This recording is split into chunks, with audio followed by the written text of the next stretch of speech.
Hello，大家好，我是安尊。今天是3月13号，美国、以色列跟这个伊朗的战争已经进入了第14天，还没有看到要结束的样子。而且这一个战争已造成了全球的这个石油恐慌，然后经济上的耗损，包括航空公司，还有周边的这个 GCC 国家也被攻击。这几天也在关注各路专家的分析啊，我也没有什么心情去关注其他的课题了，所以这一期就想要来聊一聊我所了解到的情况咯。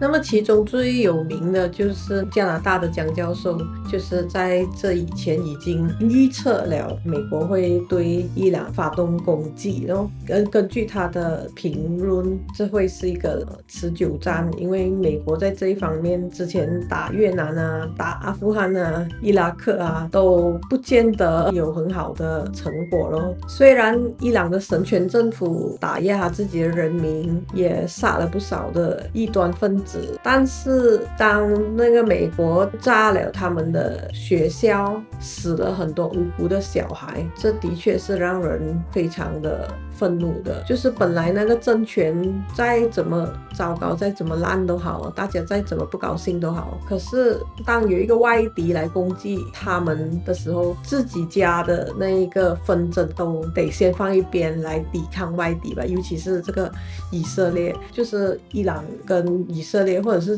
整个中东伊斯兰国都与这个以色列的犹太人是势不两立的。就是这几年这个犹太人以色列也是一直在迫害巴勒斯坦人，造成了中东许多的问题跟不稳定，都是因为这个以色列。所以我觉得这样的冲突是没完没了，可能会更加的 escalate 到第3世界大战。谁是谁非呢？公说公有理，婆说婆有理。重点是这场战争要打多久，要怎样以最低的伤害、最大程度的公平公正的去达成和平协议吧。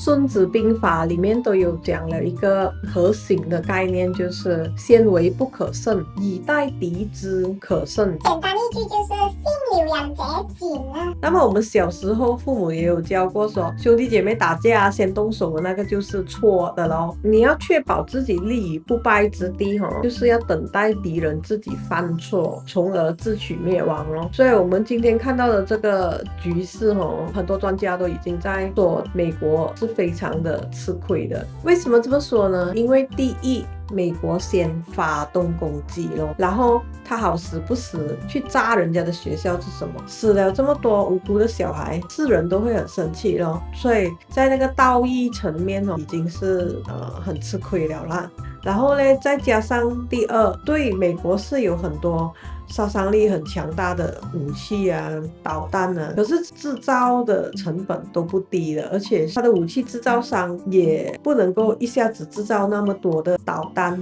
出来了。就是我听老周讲到，反而你看伊朗的制造这个无人机相对的比较便宜，而且那个制造的效率也比较快，所以怎么样算都是美国它的成本上是很高的。那么当成本一高，就是要花很多钱，那么就是实质的经济伤害了。所以当这个经济伤害，油价飙高、物价飙高的时候，他的选民当然就会很不满。所以对于这个 Donald Trump 的政治生涯来说，就是一个危机了啦。就好像那个 Epstein File，Donald Trump 就赶快去打仗，把那个关注度从那个 Epstein File 拖过来这个伊朗说，然后接下来不知道这个疯狂的总统会做些什么了啦。当然美国有很多的专家就希望他们可以有更好的策略，不要一直在持续这样子下去伤害无辜的生命了。目前的情况看起来，伊朗的目标就是要破坏全球的经济，它才有更高的胜算嘛。而且现在周边的那些 GCC 国家也开始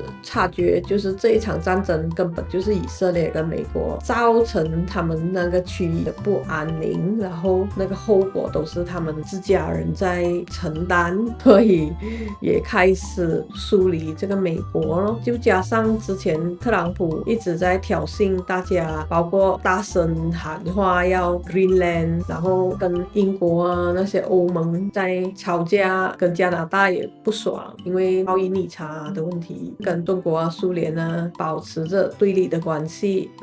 所以这个局势看起来有点不太好诶。对于我们普通人来说，最重要的就是三餐温饱，还有自身的安全哦。汽油应该会越来越涨价，因为我们马来西亚也是非常依赖进口的食品。当然，我们也是石油产国，应该是不会太糟糕啦那个情况。但是大家也要好好的照顾自己，对于讯息的那个接收要有能力去过滤，不要太过被这些乱七八糟的资讯去扰乱个人的宁静吧。希望大家可以保持一个平静一点的心，不要那么冲动，或者不要那么容易的被挑衅，不要跟人骂架。这个是我们对和平可以做的一些微小的贡献呢。希望